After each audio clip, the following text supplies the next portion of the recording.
Hi friends, this is a fun science experiment. It's called color changing flowers. I promise you that this one will not disappoint you. It's going to be great fun to do together.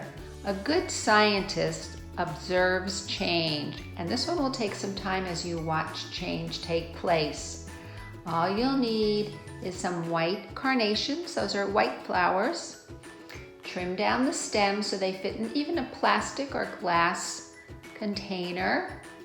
Add water to each cup and then put in between 10 and 15 drops of food coloring in the water.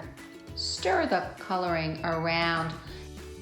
Let's see what happens next. We're going to add a carnation to each colored glass of water. And every few hours, maybe you can put on a timer and you can see if anything is happening. When we did the experiment at my house, we looked at it in the early evening and we didn't really see so much change initially, but slowly we started to see faint streaks of color along the petals. The next morning, there was much more color in the flowers.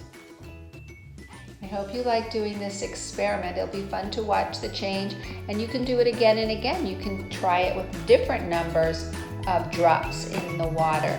I'd love to hear how it works out for you. Bye-bye.